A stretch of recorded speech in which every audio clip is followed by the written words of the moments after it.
భారీ వర్షాల కారణంగా అమర్నాథ్ యాత్రకు ఇవాళ బ్రేక్ పడింది. జమ్మూ కాశ్మీర్లోని పహల్గామ్, బల్తాల్ బేస్ క్యాంప్స్ వద్ద యాత్రికులను అధికారులు నిలిపివేశారు. ట్రక్స్ లో మెయింటెనెన్స్ వర్క్ చేయాల్సి ఉందన్నారు. అయితే ఇప్పటికే పంచతరణి క్యాంప్ వద్దకు చేరుకున్న వారిని అనుమతిస్తున్నారు. రేపటి నుంచి యాత్ర యథావిధిగా సాగే అవకాశం ఉందని చెప్పారు. వేల్పూర్ మండల కేంద్రంలో ఉద్రిక్తత నెలకొంది. మాజీ మంత్రి ప్రశాంత్ రెడ్డి ఇంటి ముందు కాంగ్రెస్ నేతలు నిరసన తెలిపారు. ప్రభుత్వ సంక్షేమ కార్యక్రమాలు అర్హులకు అందడం లేదని, ఎమ్మెల్యే అవాస్తవ ప్రచారం చేస్తున్నారని, చర్చకు రావాలని డిమాండ్ చేశారు. బాల్కొండ మండల కేంద్రంలోని కృష్ణవేణి ఉన్నత పాఠశాలలో బుధవారం ఘనంగా ఆషాఢ బోనాలను నిర్వహించారు. వివిధ రకాల బోనాలను ఊరేగింపుగా తీసుకుపోతూ స్థానికంగా ఉండే పోచమ్మలకు నైవేద్యంలను సమర్పించారు.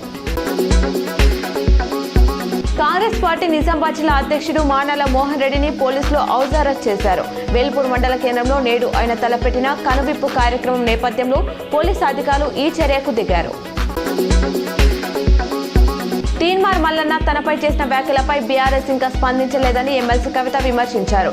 ఈ అంశాన్ని పార్టీ విజ్ఞతకే వదిలేస్తున్నట్లు మీడియా చిట్ చాట్ లో సంచలన వ్యాఖ్యలు చేశారు. బీసీ రిజర్వేషన్లపై ప్రభుత్వం ఆర్డినెన్స్ సరైందేనన్నారు. దీన్ని బీఆర్ఎస్ నేతలు వ్యతిరేకించడం తప్పన్నారు.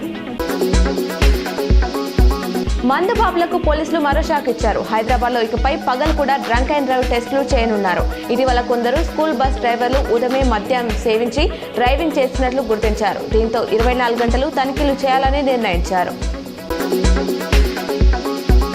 తెలంగాణ సరిహద్దులో ఉన్న 14 గ్రామాలను తమ రాష్ట్రంలో విలీనం చేయనున్నట్లు మహారాష్ట్ర మంత్రి చంద్రశేఖర్ బావన్కులే తెలిపారు. ఆయా గ్రామాల ప్రజలు ఎప్పటి నుంచో తమను ఎంహెచ్లో కలపాలని కోరుతున్నారని, జమాబందీ రికార్డులు వారు తమ స్టేట్లోనే ఉన్నట్లు చూపుతున్నాయని చెప్పారు. విలీన ప్రక్రియ ప్రారంభమైనట్లు వెల్లడించారు.